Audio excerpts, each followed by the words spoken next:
Generation Tempest is a once-in-a-lifetime opportunity for the UK's emerging engineering talent to shape the future of UK combat air on programmes such as FCAS, the UK's Future Combat Air System, and GCAP, the Global Combat Air Programme. But what does it mean to be a part of Generation Tempest, and how can you become a part of it? Team Tempest Partners 2026 Early Careers roles are now open for applications. So today we're going to hear how you can enrich your career by becoming part of this national endeavour. First, let's hear the views of some of those already working on Team Tempest. My name's Callum and I joined the BAE graduate scheme around 18 months ago. And the reason I chose BAE specifically was, first of all, firsthand, knowing people that have worked there and only hearing positive feedback, how amazing it was. And upon learning this, I decided to delve and dive a bit more deeper into the company and what it was about. And what I found was that it was all about promoting and accelerating you towards personal growth, not just professionally, but personally as well. And in my short time, my 18 months with the company, I've worked on 3 different roles, now working on FCAS and GCAP. And I would say my 18 months here has been far more valuable than my previous 5 to 6 year working experience at a vast variety of different companies. So yeah, I would say BAE is a place where you can be yourself, you can learn new skills, and you're definitely not set within confined boundaries. You have the freedom to go and explore and develop yourself. I think we're in unprecedented territory, which is why it's so exciting. A project of this scale and complexity has never been done before, so the possibilities are almost endless. So it's a really exciting project to be a part of. Hello, I'm Ewan. I'm new to Leonardo. I started the company in September as a systems engineer. I'm finding my time here very, very enjoyable. Everyone's been so welcoming to me. I'm learning lots of new stuff. And I'm really enjoying it. I think as an engineer, I did an aerospace engineering degree.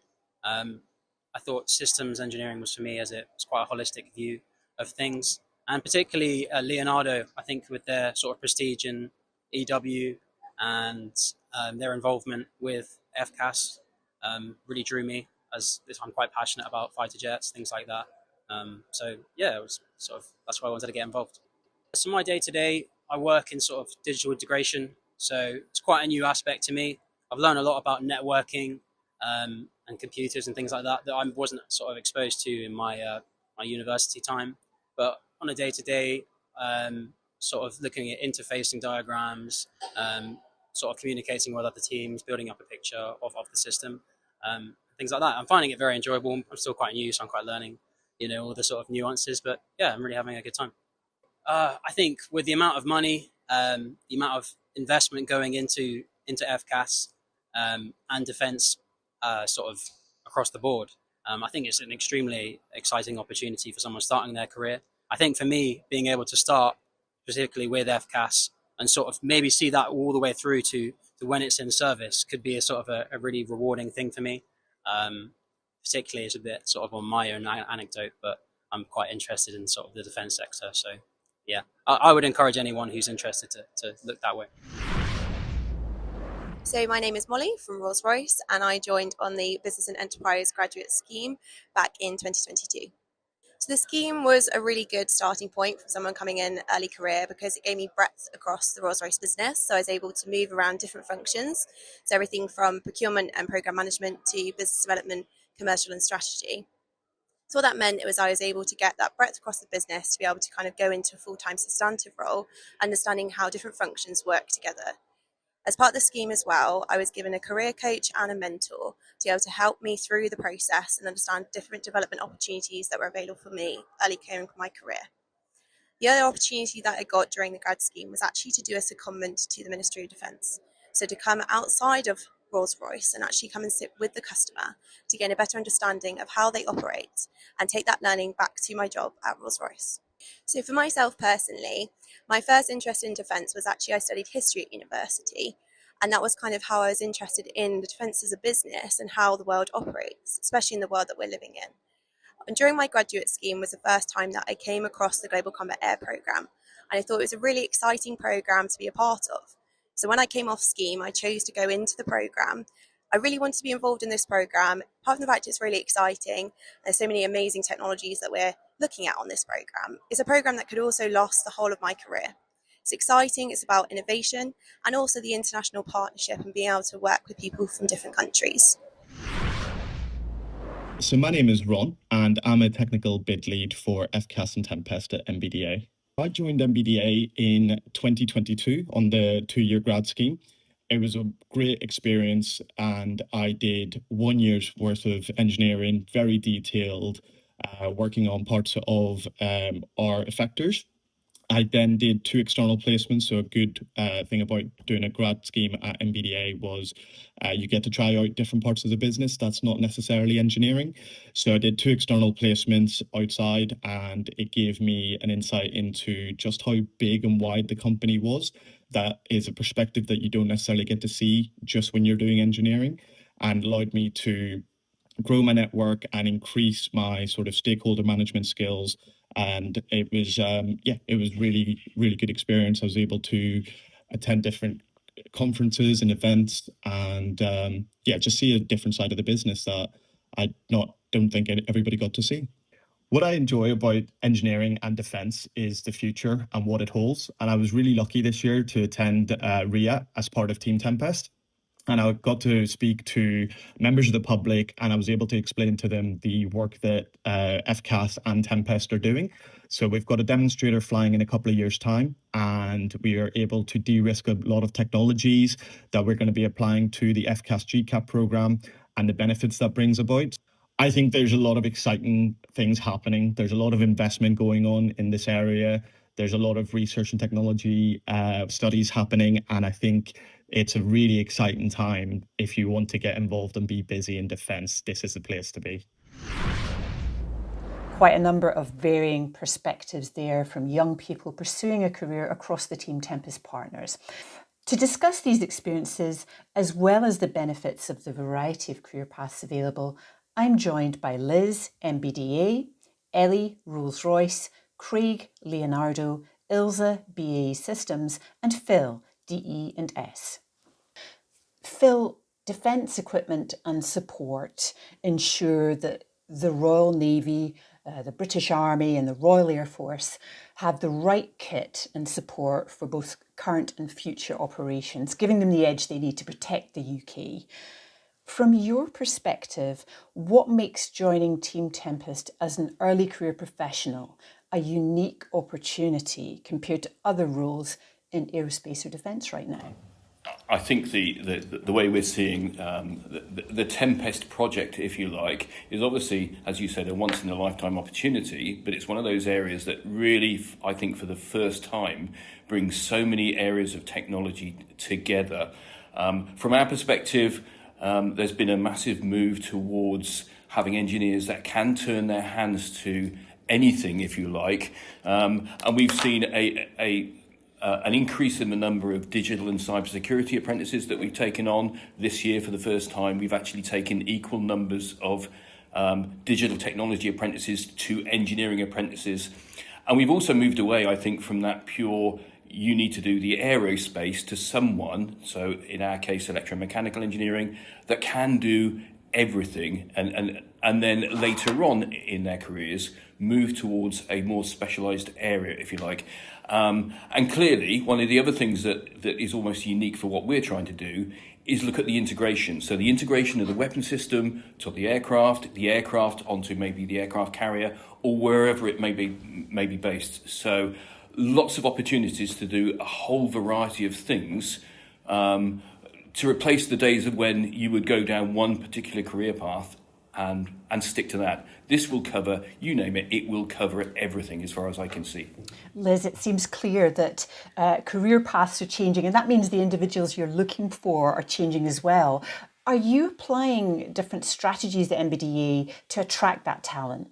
Yeah, so we're using our usual early careers paths of apprenticeships, degree apprenticeships, graduate schemes, but we're also utilising those people in different ways on the programme. So we're helping them to develop their ways in which they work, so not just the skills that they develop that Phil's already outlined, but also the way in which they work. So this programme is very much about collaboration and innovation. So we're focusing in how we can help those individuals and our people work on their collaborative skills, because we're doing that with our defence industry partners as well as our customer. And we need to do that so much more than we probably would do on other programmes as well. So looking at those different programmes that we've got, it's how do we develop individuals in the right way for this programme while still utilising the programmes that we've got within our organisation as well. Ilse, how is Tempest influencing the types of skills that BAE Systems is seeking from its early careers intake right now?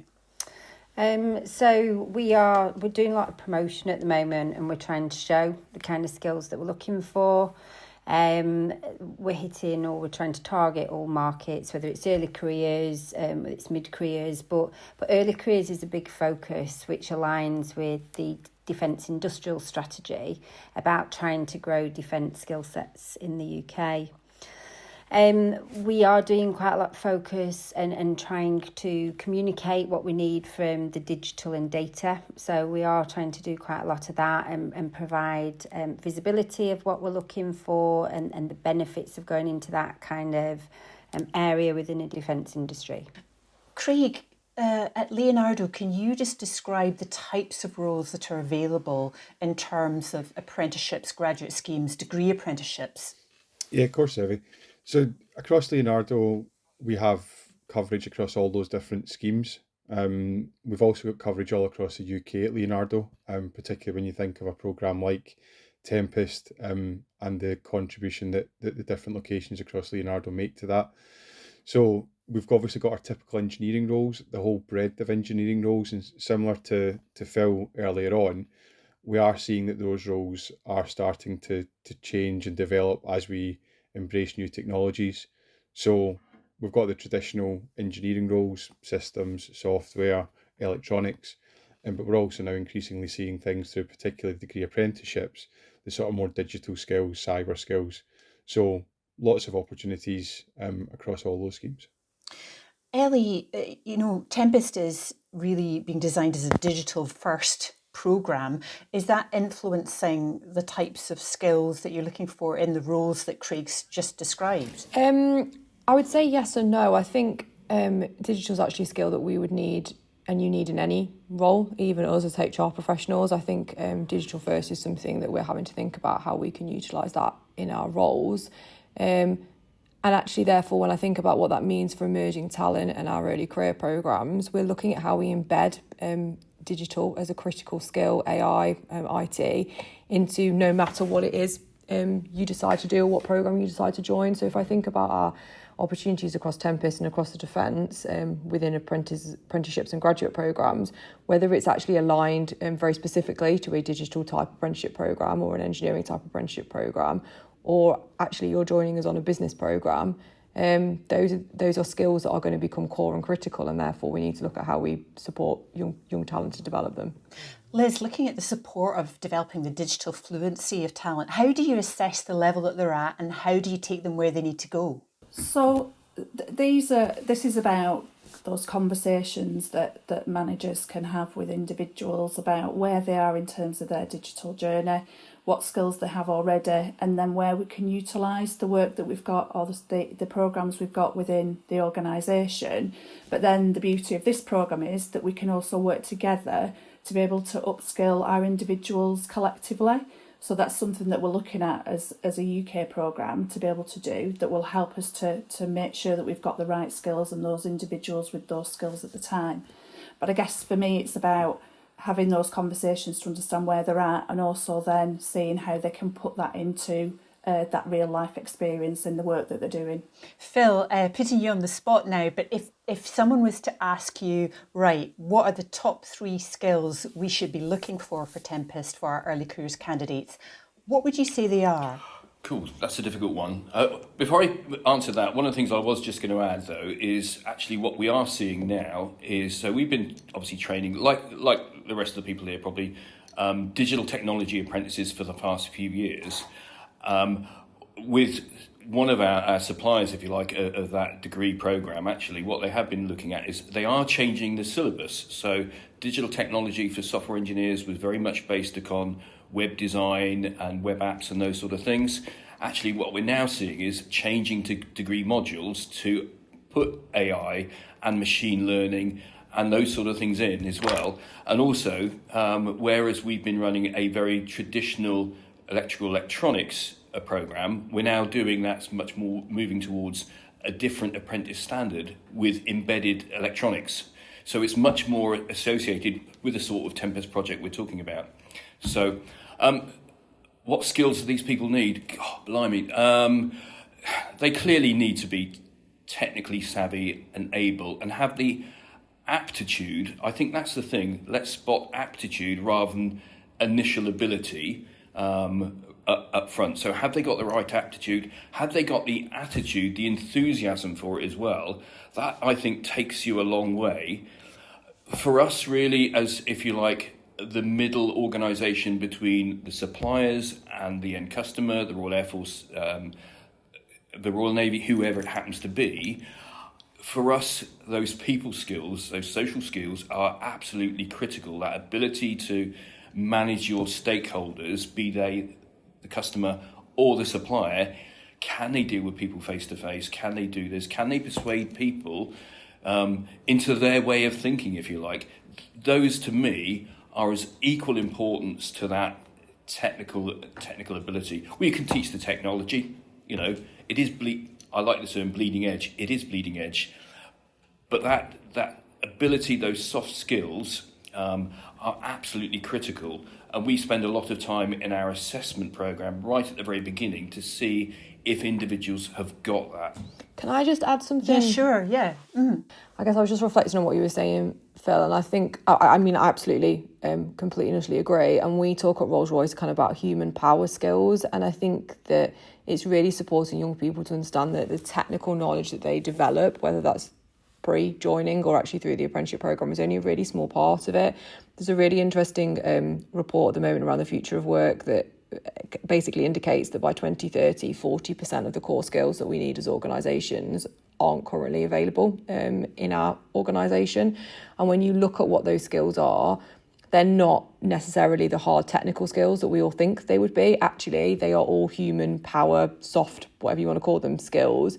And so things like emotional intelligence, social influence, leading teams of people, how are you creative, they are all skills that we need this future generation, our future talent, to be developing. Otherwise, our organisations are not going to be able to achieve our strategic objectives. And so I think it's really important that young people understand that we really want to hear from them in a way that they're talking about these skills, and they can talk about how they might have learned or demonstrated them through extracurricular activities or part-time work, whatever that might be. They are really critical for us as employers. I was just going to say that absolutely, I guess we're all in agreement. I think the thing for me with this programme is this is going to survive and succeed due to collaboration, and that's across our organisations, across countries, different partner nations.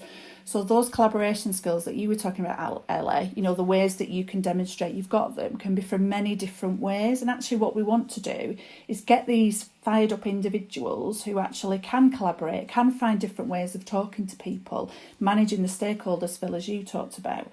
So actually those are some of the things that we really want people to focus on.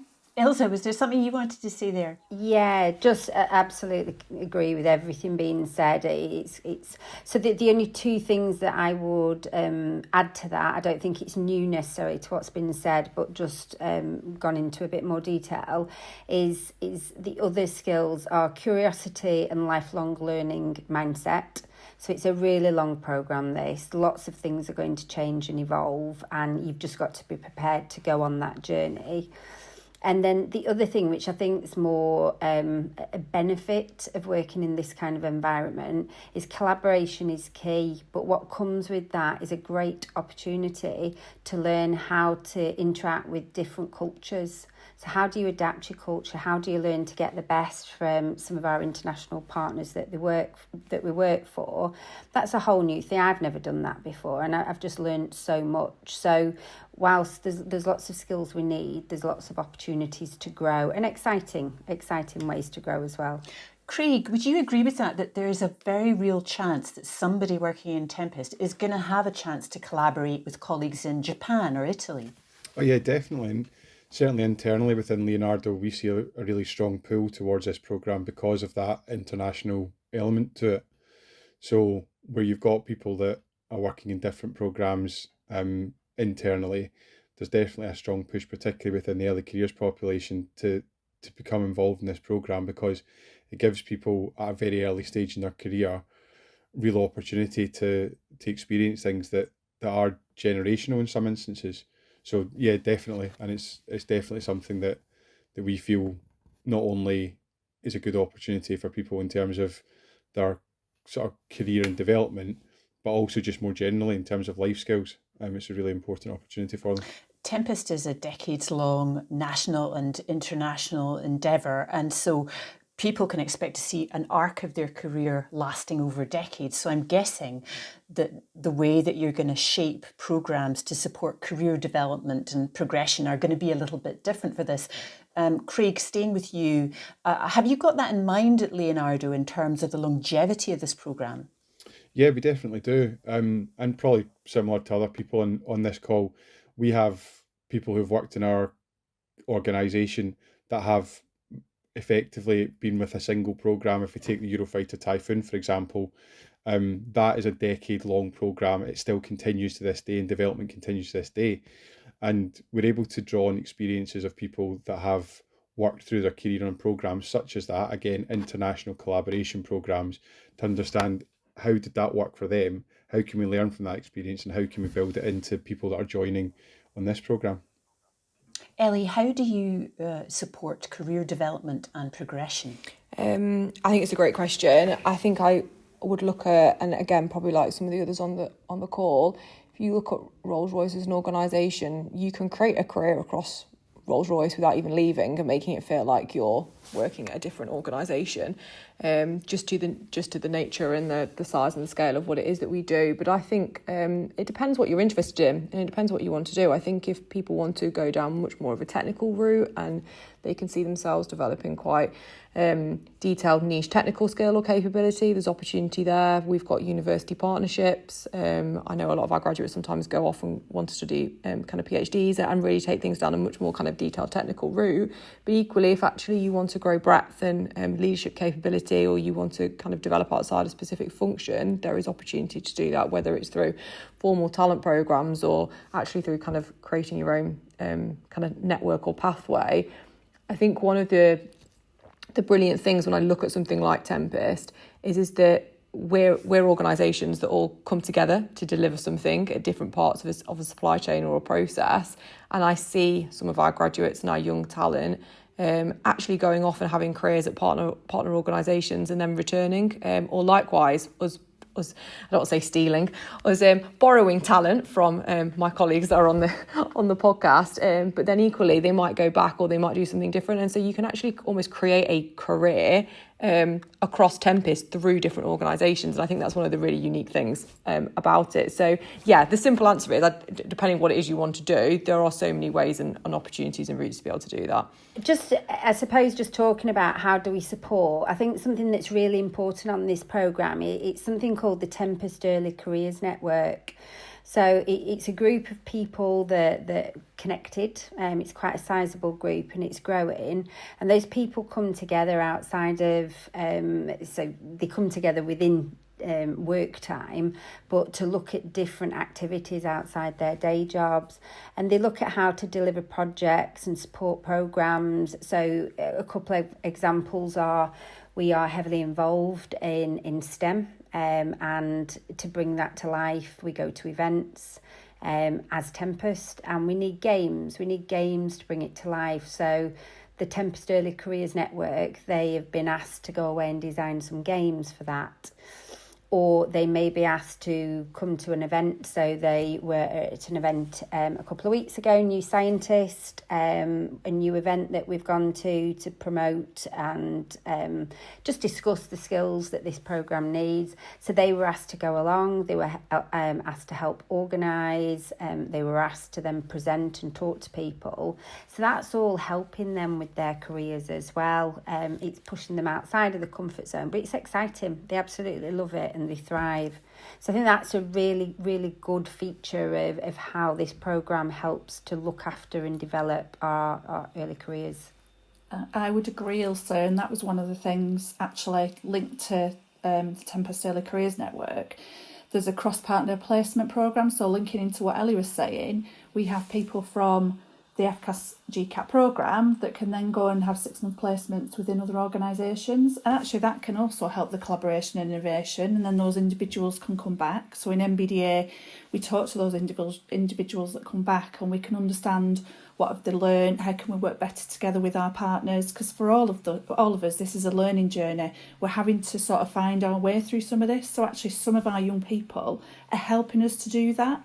The other thing with the takng network as well is we've got the takng mentoring programme. So again, each organisation has mentors that mentor people from the different organisations. So that cross-fertilisation, that understanding of what are those development paths that we've talked about, that can really sort of help those individuals to understand where they want to go in the short, medium and long term. And understanding of the opportunities available, Liz, is crucial. What preconceptions do you think young people might have about working in aerospace and defence, and how would you challenge that? Yeah, I guess some of the things, when I was talking to my son about this podcast and he was trying to coach me as a teenage boy, so that was quite an interesting conversation, because I'm trying to obviously talk to people that are not in my demographic. And my son was rolling my eyes at some of the things that maybe I wanted to say. But one of the things that we talked about is that we might think that it is only engineers. Yes, this is an engineering programme, absolutely. But there are lots of other support functions, lots of important skills that we need that actually will help us to deliver this programme. So project management, finance, HR, comms, so many to mention, that actually those are skills we're looking for. The other thing I think probably maybe from the outside, people who don't understand or have been involved in defence, you look at the military connection, that will be quite traditional. We have structures, we have processes, but equally we can work around that. We're looking for ways to do things differently, innovatively in the environment that we're in. And actually for us, the Tempest programme is actually helping us to do that as well. Yeah, I think that working in defence is an area sometimes we struggle with. And to give you an example of one of the ways that we try and I would say work around it, maybe that's the wrong expression, but so we've got an outreach event in Bristol on Monday with 3 local sort of trusts, educational trusts coming in. And one of the things that I always do, and actually when we're doing assessment centres, is talk about, you know, if you have doubts about working in defence industry, and clearly lots of people do, is just go back to, okay, so where would we be without defence, without the military? You know, go, right, so this morning you probably had instant coffee. Okay, instant coffee actually came from the Second World War because the Americans would not go into battle without coffee. And tinned goods, well, that was a, conflict prior to that. And there's so many things that you look at, as simple as gaffer tape. Well, that again was, all of these things may have come about, but actually they came about quicker because of the defence industry. And even those of us that are working, having smart watches, if you like, or fitness trackers, actually the technology that sits in that became about because actually in the Second World War, our Spitfire pilots were blacking out because of lack of oxygen in the bloodstream. And the system that we're now using on our Fitbits was developed for our pilots in the Second World War. And there's so many things, aviator sunglasses and cargo pants and you name it, dozens if not hundreds of things have all come through defence technology, and exactly the same will be with the Tempest project. There will be stuff we don't even know about, haven't even thought about yet, that will only be there because of Tempest. Maybe it'll be the Amazon delivery service in the future, I don't know, but there will be something that will definitely come out of Tempest that will lead to enrichment of the human experience, if you like, purely because of this project. Craig, looking at the list that Phil has just shared, it does spark the imagination. Do you think that this imaginative resource of the future, as in writ large in capital letters, is a real selling point of Tempest for that reason? Oh, again, yes, absolutely. And that was a very interesting list, Phil. Thank you for that. I've got a massive list if you want it. I think huge. That was interesting. I think so. Yes, I think it's really important. Just going back to the previous question, though, I mean, we at Leonardo actually don't struggle for applications for early careers programs. So whilst there will undoubtedly be people that do not want to pursue a career in the defence industry, and that's obviously an individual choice. We actually see across, we talked about the different sort of schemes that we run. We have about 500 roles annually across those different schemes. And last year we had 60,000 applications. So I'm sure the opportunities, not just at Leonardo, but the other companies that are represented here, I think people understand that not only are they joining an organisation to sort of further their career and learn their core skills, but we've talked again about the sort of additional extracurricular activities that people get the opportunity to be involved in, things like social value activities, networking groups, early career STEM activities. So actually, whilst there may be a perception about what defence looks like, I think, and as you've heard from previously in terms of people that are on the programmes today, that is very different. And obviously, whatever we're doing messaging wise, people understand that a career within Leonardo on an early careers programme actually does provide not just that sort of formal learning, but general career sort of structure and guidance. Yeah, I was just going to, on that extremely good list that Phil had done, just one that I wanted to bring out personally, because we've been doing a little bit of work just trying to understand what appeals to younger people. And I think one of the areas that they want to feel is a psychologically safe environment. So again, there may be a preconception that going into something defence, it feels a little bit old and rigid. It's absolutely not, which are the points that the others have made. But from a safe environment point of view, this programme, it actively encourages people to share views. It's the only way we're going to learn, and it's the only way we're going to go at pace. They want people to share the mistakes. It's how we learn. Try new things, be innovative, try new things, try and get pace behind the programme without fearing any negative consequence. And just to embrace innovation and collaboration. So that is very much a big feel of the programme, which I suppose people that aren't close to it, they probably don't think automatically of that connected to working within a defence area. Ellie, Ilse has raised a really important point about a sense of psychological safety. Why is being your authentic self the foundation of psychological safety, really, especially in the age of AI? Do you know what, that's a very big question. I felt like I could write a book on something like that. But I guess for me, and I guess for us at Rolls-Royce, we're employing you. So we're employing the individual. We're interested to hear from who you are, what it is that gets you excited in the morning, what is it that makes you get out of bed. You're going to spend more time at work than you will with your family and friends most weeks, and therefore you've got to go into a career or a sector that excites you, and it's going to kind of make you want to make a difference and get involved in and be excited and passionate about going to work every single day. And so it's important that you bring that out just as much for yourself as it is for the employer when you're going through a recruitment process or you're exploring what your next job might look like or how you might move around a project or a programme. And so I guess we talk about this in the context of, yes, AI can do a lot of great things for you in terms of helping you prepare interview application questions or helping set you up for success in terms of pulling together a presentation that you might have to give. But actually there's something about how do you bring across your true self, because I come back to the fact that we're employing you for you and the skills that you've got. We don't want 2,000 apprentices that are all going to be exactly the same. We want apprentices that are different, that come with their different values and experiences and skills. And so, yes, use some of the fantastic digital and AI tools that you've got out there to be able to help you prepare or help set you up for success. And I think there's a real skill in knowing how to use that and do that successfully. But actually have confidence that employers are interested in who you are as a person, and they want to hear what your personal story is and what motivates you and what values you have and what you can bring. And that's the best way to kind of, I guess, sell who you are and bring your true authentic self. Just to add to that, Ellie, I would say MBDA, which is probably the same for our partners, to help you do that, we have many networks such as the Mosaic Network, Neurodiversity, Parents and Carers. There are so many networks that are there to try and support individuals to be able to be themselves, but also to talk about the challenges that they've got with people that understand the same challenges.